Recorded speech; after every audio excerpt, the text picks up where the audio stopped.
We can do it adventure and Kanyakotha social organization it Hanchalu Ajizama by Agotala Press Club of Kashaboram Yaformani Pandaklai Zaka. Ashala Europe Mountain Elbrus Tangi Fine Piali Deb no Yaforzaka Shokat Deborom. Abon Yaglono, Bini Journey Nigogno Shaikanaraka, Europe Mountain Elbrus Tangi Fine Piali Deb, they Abahike Bono Borom Yaformano de Kafurzamani Kogoshaka. আমি পিয়ালি দেব গত ৩রা August আমি Mount Elbrus summit করেছিলাম, যেটা ইউরোপের সর্বোচ্চ শৃঙ্গ ৫৬৪২ metre উচ্চতায় আছে। অ্যাকচুয়ালি এইসব শৃঙ্গগুলি আরোহণ করার জন্য প্রথমত বেসিক মাউন্টেনিং কোর্সগুলো দরকার পড়ে, কিন্তু আমার কোনোটাই করা ছিল না, যার কারণে কিছুটা তো প্রবলেমের সম্মুখীন আমাকে হতে হয়েছিল। প্লাস যেদিন আমি সামিট করেছিলাম ওই দিন ওয়েদার পুরোটাই খারাপ ছিল, যার কারণে শেষ অবধি আমাকে অক্সিজেন সিলিন্ডারের প্রয়োজন পড়েছিল।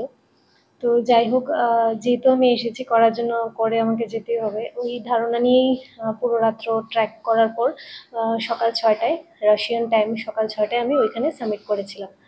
তো আমার সাথে একজন গাইড ছিলেন, নেপালি গাইড ছিলেন, ওনার সাহায্য নিয়ে আমি এলব্রুস সামিট করেছিলাম।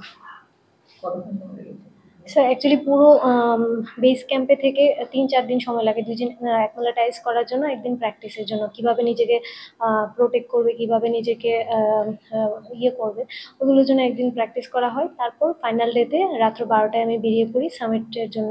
পুরো রাত্র ট্র্যাক করে সকাল ৬টায় রাশিয়ান টাইমে সামিট করা হয়েছিল। হ্যাঁ, আমার গাইড একজন নেপালি গাইড ছিল আমার সাথে। কেমন লাগছে? দেখো, প্রথমত ত্রিপুরার হয়ে আমি মানে গেছি ত্রিপুরাকে রিপ্রেজেন্ট করার জন্য। এটা আমার সত্যি খুব গর্ব ফিল হচ্ছে আমার নিজের। আর ত্রিপুরা থেকে যেহেতু কেউ প্রথমে যায়নি, তো আমার একটা ইচ্ছে ছিল মাউন্টেনিং, আমার ছোটোবেলা থেকেই মানে ফ্যাসিনেট করে আমাকে পাহাড়। তো মাউন্টেনিং আমার ইচ্ছা ছিল। ২০২৩ থেকে আমি ছোটো ছোটো মাউন্টেনিংগুলি ট্র্যাক করি। ত্রিপুরা আরও কিছু ছোটো মাউন্টেনিং উত্তরাখণ্ড, মহারাষ্ট্র এগুলি করি। গত বছর আমি এভারেস্ট বেস ক্যাম্পও গিয়েছিলাম ত্রিপুরার প্রথম হয়ে। তো তারপর থেকেই আরও মানে আশা বড় হতে থাকে যে 7 সামিটগুলি আমাকে সামিট করতে হবে। নেক্সট যে পাহাড়গুলি যাব সেগুলি অবশ্যই আরও ডিফিকাল্ট। তো এর আগে আমি চেষ্টা করব মাউন্টেনিং কোর্সগুলি আমি কমপ্লিট করে নেওয়ার। তো এই এখন ত্রিপুরাকে রিপ্রেজেন্ট করতে পেরে স্যার খুবই ভালো লাগছে। ভবিষ্যতে এই লাইন নিয়েই এগোনোর ইচ্ছা আছে, দেখা যাক কী হয় sir. Razakharagul Nishimi Pranam Nikok Thom Chini Khorang.